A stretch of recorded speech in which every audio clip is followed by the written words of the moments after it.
Okay, folks, we are streaming live from a train going from Cork up to Dublin. Here is the Irish countryside. We'll have better views. It's pretty hilly right here. I apologize for being late, but the connectivity issues were a bit much. So let's talk about the markets a little bit here.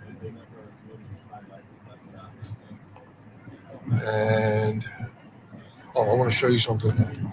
Here, we took a first class train up to Dublin. And, they put the name on the seat. I don't know if you see that.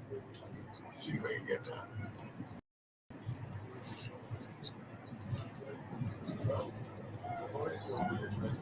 There it is. I thought that was kind of cool. Very, very nice time here. Great tree. Having an awesome time. Look forward to getting home though. It's been a very long trip, and I'm going to be checking comments by my phone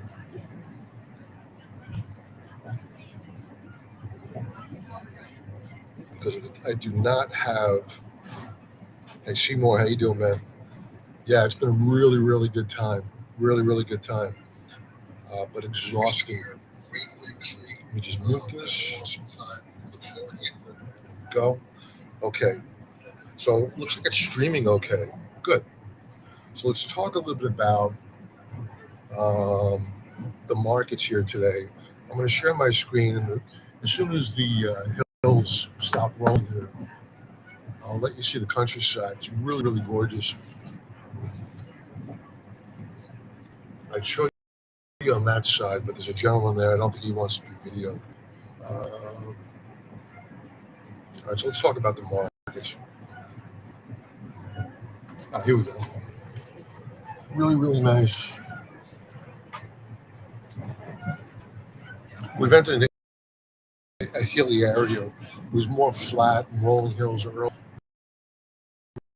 We're heading north right now. Okay, so let's talk first about the futures action. Fed day. I don't expect much here pre-market at all. Overnight, due to the fact that China and the U.S. are having talks, apparently.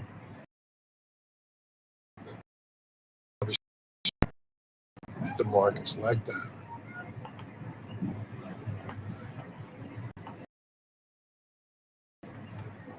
Now the dollar is responding positively. VIX, which is down. How's the volume? Is that okay? Hey George, nice to see you, my friend. Is the volume okay? Can you give me a thumbs up or a thumbs down? All right, so pre-market activity, we have the NQ, which has come in a little bit. We're up usually on average about a half percentage point overnight, with the 10-year yield rising a little bit. No great shock. Let's check in with some commodities. Take a look at oil. Oil is up, but off session highs. Natural gas. Natural gas rising up 4.62%. Pretty big move. Precious metals, gold.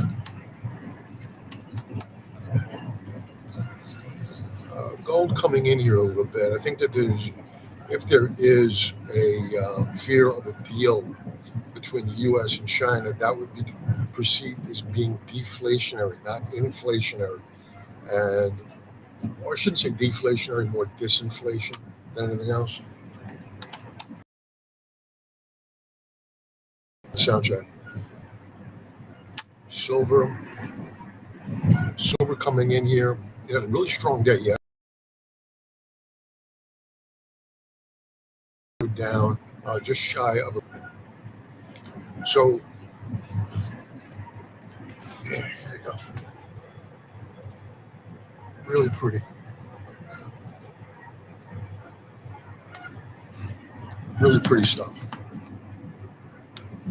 Am I not sharing my screen? I'm not sharing my screen. Let me share my screen. We will talk about some charts which are interesting.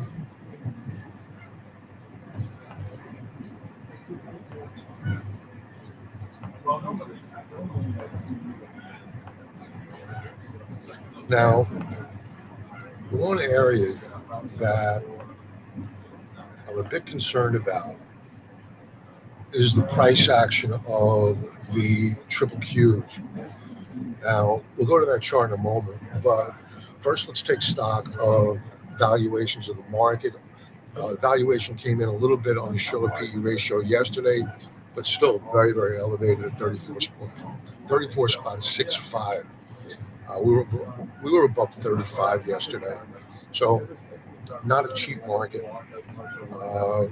The economic data, which has come out this week, and loading, unfortunately, this was all loaded up before.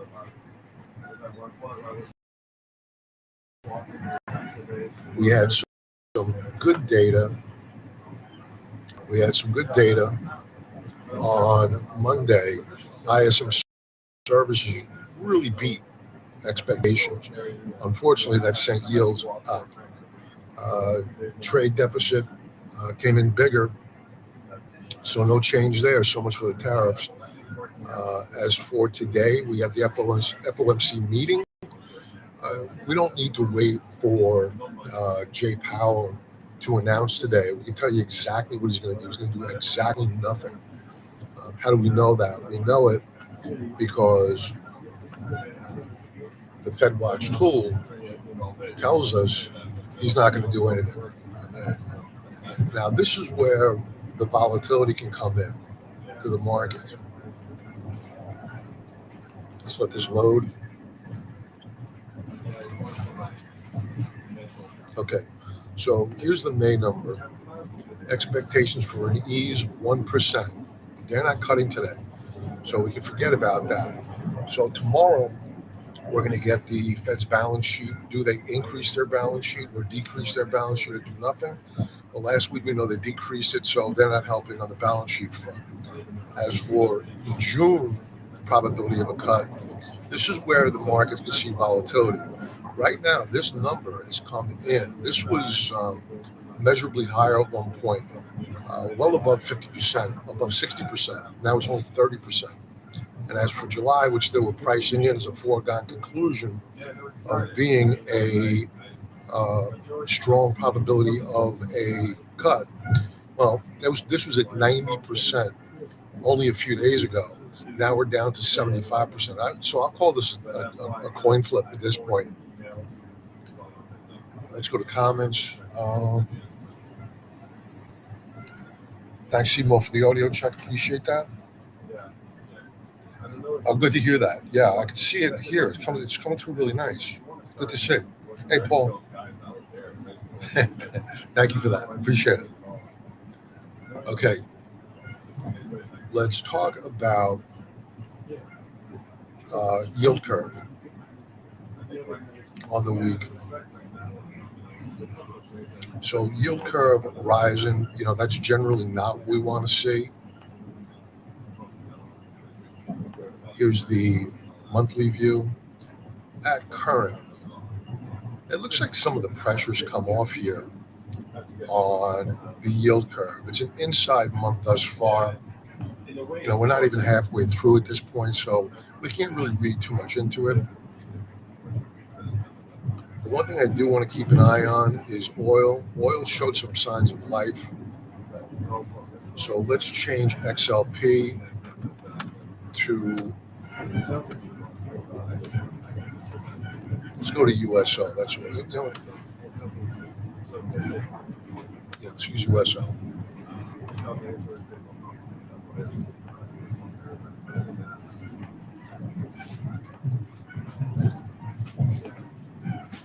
Okay, so nothing happening on oil measurably quite yet.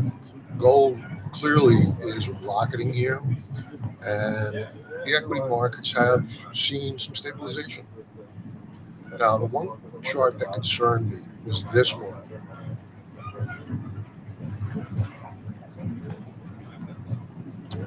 Huge. Now, we got to look at this through the lens of volume, okay? So we are, quote unquote, air quotes, overbought. We added two shorts the day before yesterday, so that worked out pretty well. We still have a net long position here.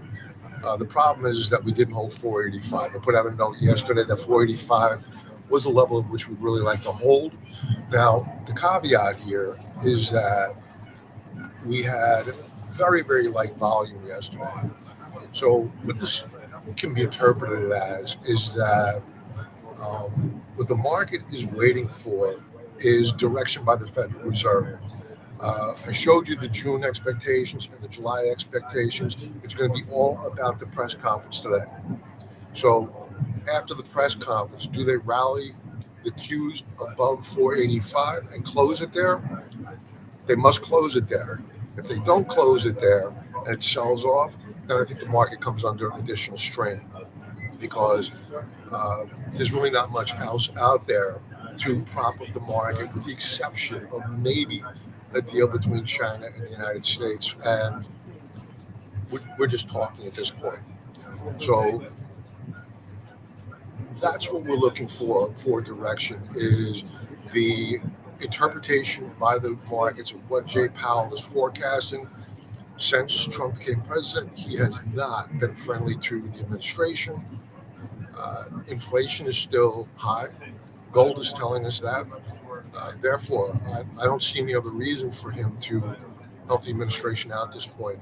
So I'm a little bit more pessimistic, especially with this chart. If you take a look at get away from the daily chart for a moment and take a look at the weekly chart.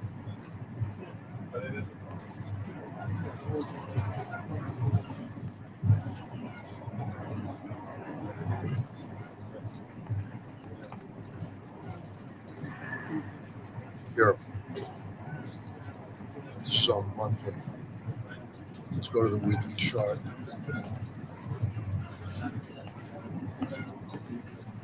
Okay, see where we're trading at current, and we were rejected last month. We closed above the 50-period moving average last month. So I shouldn't say we were rejected. We actually closed above it on a weekly time frame. Problem is this month, we gave it up. So clearly we have resistance above here at the 50-week moving average. We also have the 20-week moving average, which is declining. That could act as a declining ceiling. So let's understand where we are in this rally. We had Paul Tudor Jones out yesterday. He sounded hyperbolic about AI, the doom and gloom out there, but I don't think he's wrong about the technicals of the market, that this could be a bear market rally, and we need to be prepared for that. So we did add to our hedges this week, just so I can be on vacation and not have to worry too much. So that's about it. It's all about the Fed today. And if they sell off, even if Powell is dovish moving forward, if they sell this market off, it tells you there's something bigger out there that's the problem. Because if the market sells off on a dovish Fed share, then that means that the market is a little bit tired at this point in time. Let me see if I can get. I'm going to close this out. I'll keep the camera going a little bit longer, and let me see if I can get back over there and give you some views of the. I mean, it's really, really, really pretty. There's my, there's my wife. I don't think she wanted to be on camera. It's really pretty out here.